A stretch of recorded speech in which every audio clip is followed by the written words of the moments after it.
Assalamualaikum warahmatullahi wabarakatuh. Salam KW untuk Anda. Kita jadikan masalah sebagai peluang dan tantangan dalam setiap kajian. Itu menjadi moto kami. Nah, kita bersama di channel Kandaga Winaya untuk memahami masalah dalam fenomena sebagai realitas, sebagai harapan, maupun sebagai kesenjangan. Skemata, modus otoritas, serta research menjadi landas tumpuk kami dalam memahami fenomena sebagai satuan topik bahasan dalam channel Kandaga Winaya. Nah, topik kali ini kita akan membahas perihal fungsi bahasa Indonesia. Nah, ini dilatar belakangi oleh bagaimana peran bahasa Indonesia didasarkan dari kegunaan untuk menyatakan sesuatu dan bahasa Indonesia sebagai alat komunikasi. Nah, bahasa Indonesia dalam kegunaan atau dalam fungsi menyatakan sesuatu, bahwa bahasa Indonesia itu dapat menyatakan maksud dan dapat menyatakan tujuan. Nah, itu fungsi bahasa Indonesia untuk menyatakan sesuatunya. Jadi dengan menggunakan bahasa Indonesia, maka kita bisa menyatakan maksud dan menyatakan tujuan. Maksud dalam konteks ini dipahami sebagai penyebab, alasan, atau latar belakang, atau something before to do. Nah, jadi ketika seseorang menggunakan bahasa dalam komunikasi pasti ada wilayah maksud. Sebab tidak mungkin seseorang menggunakan bahasa atau berinteraksi tanpa dilatar belakangi, tanpa disebabkan.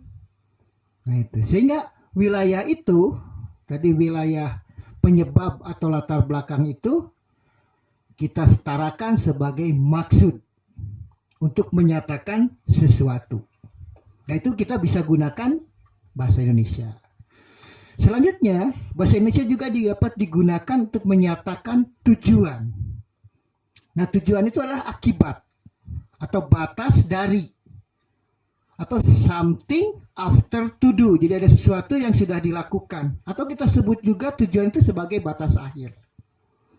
Nah, bahasa Indonesia bisa difungsikan untuk menyatakan maksud dan menyatakan tujuan dari sesuatu. Sebab dalam komunikasi itu pasti ada sesuatunya. Nah, nanti kita sebut sesuatu itu adalah pesan. Nah, suatu pesan ketika dikomunikasikan menggunakan bahasa itu, dia memiliki latar belakang dan dia memiliki target, batas akhirnya. Itu fungsi bahasa Indonesia pertama. Kita lihat bahasa Indonesia berdasarkan fungsi kebahasaannya. Jadi bahasa Indonesia bisa menyampaikan fungsi bahasanya, yaitu dia sebagai bahasa lisan dan bahasa tulis. Jadi bahasa Indonesia bisa digunakan untuk menyatakan fungsi dirinya sebagai bahasa, yaitu bahasa lisan maupun bahasa tulis. Itu pertama. Kemudian bahasa Indonesia juga dapat digunakan untuk ekspresi diri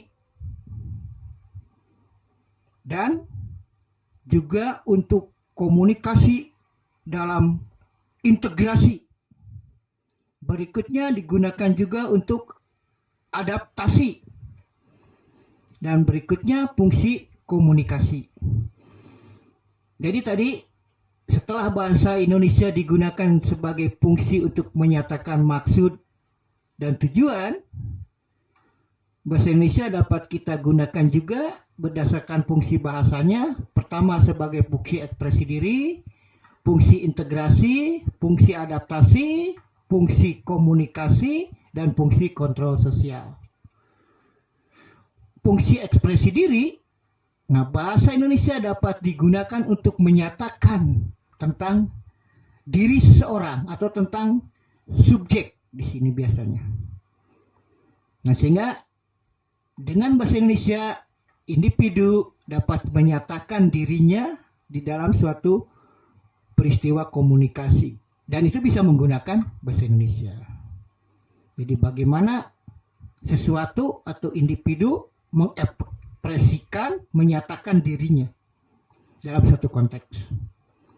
Kedua, bahasa Indonesia sebagai fungsi bahasanya itu dapat digunakan untuk integrasi, bagaimana memadukan, menghubungkan sesuatu dengan sesuatu di dalam suatu konteks peristiwa komunikasi. Jadi berbeda, ada perbedaan antara ekspresi diri, integrasi untuk menyatukan, memadukan, menghubungkan. Nah, selanjutnya fungsi adaptasi. Bahasa Indonesia dapat digunakan untuk penyesuaian, penyelarasan. Jadi ketika kita ingin menyelaraskan, menyesuaikan sesuatu di dalam suatu konteks, kita bisa menggunakan bahasa Indonesia, mengadaptasikan, menyesuaikan. Kemudian fungsi komunikasi. Oke. Komunikasi dalam konteks ini kita pahami sebagai proses atau peristiwa transaksi. Ya, transaksi pesan. Jadi bahasa Indonesia dari fungsi bahasanya dia bisa difungsikan sebagai media atau alat untuk transaksi. Nah, transaksi kita analogikan sama dengan garis, ada arah panahnya di ujungnya. Jadi transaksi pesan itu tidak satu arah, namun dia ada dua arah. Sebuah proses bolak-balik. Nah, bahasa Indonesia bisa digunakan sebagai media transaksi. Nah, terakhir, bahasa Indonesia juga bisa digunakan sebagai alat kontrol sosial. Jadi bagaimana bahasa digunakan dalam suatu masyarakat. Nah, misalkan kita menyebut fungsi bahasa Indonesia di sini sebagai bahasa bangsa Indonesia. Jadi ketika bangsa Indonesia ingin berinteraksi, berkomunikasi dengan bangsa-bangsa lain di Indonesia itu, kita bisa gunakan bahasa Indonesia, dan kita juga bisa mengontrol bagaimana kondisi bangsa, suku bangsa di Indonesia. Atau juga kita bisa membandingkan suatu masyarakat di suatu lingkungan dengan bahasa komunitas yang lain, kelompok yang lain, kita gunakan bahasa Indonesia. Jadi di sini bahasa memiliki fungsi ekspresi diri, integrasi, kemudian adaptasi, kemudian komunikasi, dan kontrol sosial. Sehingga nanti dalam perilaku bahasa kita memunculkan adanya I, adanya saya, adanya Anda atau kamu, adanya dia, mereka, kita. Nah, itu salah satu penggambaran atau wujud dari adanya fungsi-fungsi bahasa di dalam bahasa Indonesia. Saya tidak mungkin selalu pakai nama Dian, kan? Saya, gitu. Dan dalam diri saya pun, sebagai diri kita bisa berbeda, gitu. Bisa menyatakan kami, bisa menyatakan kita, bisa menjadi mereka, bisa menjadi dia. Nah, itulah nanti kita lihat dalam perilaku keseharian ketika kita memfungsikan bahasa dalam konteks bahasa sebagai alat, gitu. Nah, selanjutnya kita lihat bagaimana fungsi bahasa berdasarkan bahasa dihubungkan dengan sumber pesan, dihubungkan dengan bahasa itu sendiri. Dalam hal ini kita fokus bahasa Indonesia. Jadi nanti secara umum kita mengenal fungsi-fungsi bahasa, tapi kita fokus di sini, bahasa Indonesia. Pertama, bahasa Indonesia kita bisa gunakan sebagai alat untuk menyatakan sumber pesan. Jadi ketika seseorang menggunakan bahasa itu ada sumbernya. Jadi ketika dia menyatakan sesuatu, dan sesuatu itu pasti didasarkan pada sumber tertentu. Tidak mungkin gitu. Dia tanpa ada sumbernya ketika berkomunikasi pesan itu. Nah, di sini berdasarkan fungsi sumber, jadi bahasa Indonesia dapat digunakan untuk menyatakan sumber. Sumbernya di sini dipilah menjadi 3. Pertama, skemata. Nah itu. Jadi sumber pesan yang dapat diungkapkan melalui bahasa Indonesia, yaitu pengetahuan, pengalaman dalam wilayah mental individu itu sendiri, atau saya sebut tadi sebagai skemata.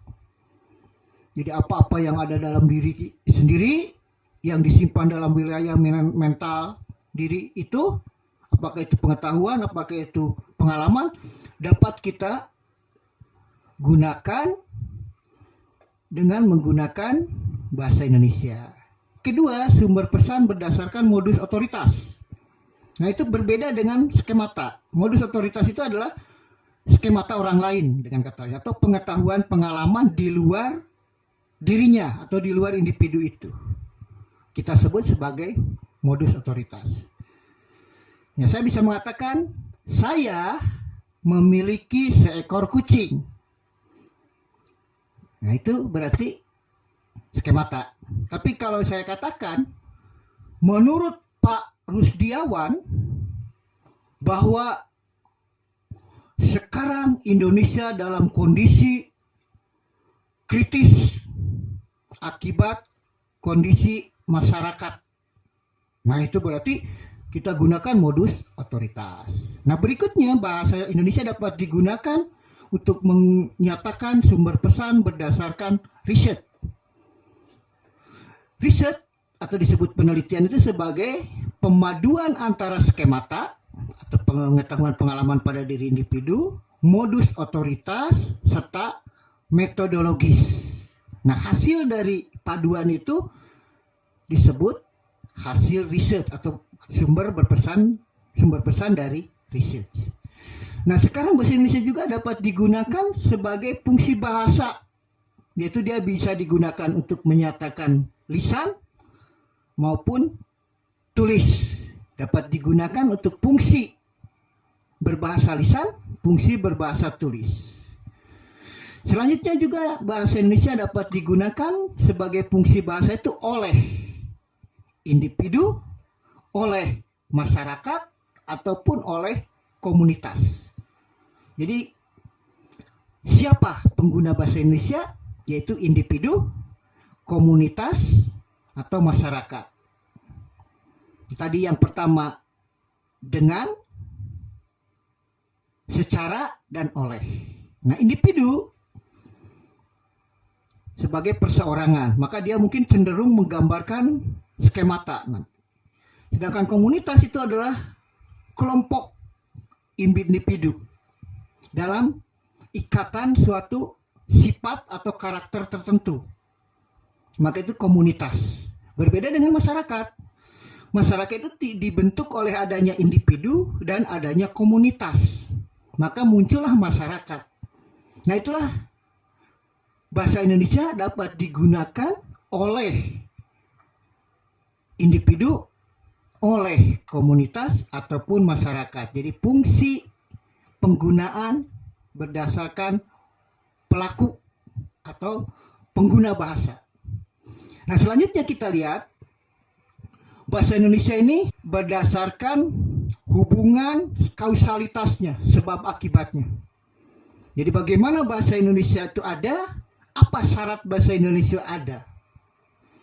Nah, walaupun tadi kita diurai di awal secara kerangka ada fungsi untuk menyatakan sesuatu, menyatakan fungsi bahasa, tapi dia akan lebih berfungsi atau ada syarat keberfungsian tadi apabila adanya partisipan, adanya sumber pesan, adanya bentuk kebahasaan, adanya maksud dan tujuan atau kegunaannya, dan adanya konteks komunikasi. Jadi ini yang paling utama, bahwa bahasa menjadi berfungsi itu. Apakah tadi fungsi sebagai kebahasaannya, fungsi bahasa, fungsi media, fungsi penyampaian pesan. Namun apabila tidak ada partisipannya, tidak ada penggunanya, maka bahasa itu akan punah dengan sendirinya. Contoh, kita sangat sulit sekali menemukan orang yang mampu menggunakan bahasa daerah sesuai dengan aturan kebahasa daerahan itu. Ambil saja berbahasa Sunda. Apakah itu sudah berbahasa Sunda? Ya itu, karena partisipan yang menganut fungsi bahasa Sunda sesuai dengan kesundaannya itu sudah tidak ada lagi. Oke, jadi ketika partisipannya habis, maka fungsi bahasa yang tadi diuraikan di AUHA itu tidak akan ada. Jadi supaya bahasa Indonesia masih berfungsi, maka pengguna bahasa Indonesia harus tetap mempertahankan bahasa Indonesia sebagai alat atau medianya itu. Nah sekarang kelihatan sekali gitu. Orang sudah tidak mulai berbahasa Indonesia sesuai dengan kaidah bahasa Indonesia. Dia sudah memadukan bermacam-macam kaidah dalam berbahasa Indonesia. Nah ini juga menjadi tantangan bagaimana memurni bahasakan partisipan dalam berbahasa Indonesia, itu suatu tantangan dan suatu peluang bagi Anda, bagi siapapun, untuk tetap mempertahankan bahasa Indonesia. Oke. Yang kedua, sumber pesan. Nah, ini sumber pesan mohon ditingkatkan gitu. Catatan saya. Sebab cenderung akibat faktor budaya, faktor lingkungan sosial, kita cenderung bersumber pesan itu pada sumber pesan skemata. Gitu. Dan kita tidak mau menggunakan sumber pesan di luar skemata. Contoh, ketika seseorang ngobrol, saya tanyakan sumbernya dari mana? Ah, nggak tahu, cenah. Nah gitu kan. Nah ini. Jadi pada kehidupan di abad ke-21 ini, sumber pesan mohon divariasikan. Dan sekarang itu, apalagi dalam kegiatan ilmiah, pesan-pesan yang dianggap bagus, dianggap valid, apabila dia bersumberkan dari hasil research. Oke. Kemudian hasil riset pun nanti kita lihat lagi kebaruan risetnya, metodologisnya, sumber rujukannya. Nah itu kan menandai bahwa sudah terjadi peralihan keyakinan orang pada sumber pesan. Menurut saya itu sudah lemah. Atau ketika Anda mengatakan menurut saya, nah itu berarti menggambarkan keegoisan diri Anda. Dan kadar kebenaran validitas pesannya kalau hanya berdasarkan sumber pribadi itu mungkin masih perlu diuji, perlu divalidasi lagi. Nah oleh karena itu, dalam konteks ilmiah sebaiknya kita memadukan tiga sumber. Sumber individu skemata, sumber modus otoritas, dan sumber metodologi. Maka riset sumbernya. Nah sekarang bentuk kebahasaan. Berdasar bentuk kebahasaannya, apakah kita masih masih meyakini adanya pedoman umum ejaan bahasa Indonesia? Oke. Marilah kita kembali kepada kaidah umum ejaan bahasa Indonesia. Baik itu dalam berbahasa tulis, berbahasa lisan, mengembangkan kosakata, menggunakan kata, menggunakan kalimat. Semua sudah ada dalam pedoman umum ejaan bahasa Indonesia. Dan itulah yang akan menggambarkan fungsi bentuk bahasa Indonesia ketika digunakan. Oke, maksud dan tujuan. Nah itu yang sering diabaikan itu di wilayah maksud. Atau orang abai kedua-duanya. Sebab itu perlu ketika kita menyatakan sesuatu, harus jelas dong latar belakangnya apa, penyebabnya apa, akibatnya apa. Nah, sebaiknya itu harus seimbang. Nah, boleh saja tujuan dengan maksud berbeda atau maksud dengan tujuan berbeda. Ya, itu sering terjadi. Maksud nama bade silaturahmi, wirehtos lami, tujuan nama bade namut artos, kan sering kita lihat dalam perilaku-perilaku dalam penggunaan bahasa daerah. Dalam bahasa Indonesia juga sering kita gunakan, tapi itu hanya dalam wilayah penggunaan konteks formal. Oleh karena itu, supaya bahasa Indonesia berfungsi dengan baik, maka harus maksud dan tujuan itu dimunculkan. Berikutnya, berdasarkan konteks komunikasi. Ya, konteks komunikasi itu penyebabnya ada aktivitas, ada ruang, ada waktu, nanti akan melahirkan konteks komunikasi formal, informal, semi formal. Kemudian bertolak dari pertimbangan tadi, kita dituntut mampu menggunakan bahasa berdasarkan fakta, prinsip, maupun konsep. Nah, jangan lupa prosedurnya juga harus dikuasai. Jadi bahasa Indonesia pada ujungnya harus dapat menggambarkan realita atau fakta, menyatakan prinsip, menyatakan konsep dan prosedur. Maka dengan menggunakan bahasa Indonesia berdasarkan fungsi tersebut, atas dasar adanya partisipan, sumber pesan, bentuk kebahasaan, maksud dan tujuan, serta konteks komunikasi, insya Allah bahasa Indonesia akan abadi dan akan selalu dinamis mengikuti perkembangan. Saya yakin kita sebagai warga bangsa Indonesia, kita akan menyelamatkan bangsa Indonesia, salah satunya dengan kita memberfungsikan bahasa Indonesia sesuai dengan fungsi bahasa Indonesia dan fungsi guna bahasa Indonesia. Demikian sajian ini. Wassalamualaikum warahmatullahi wabarakatuh.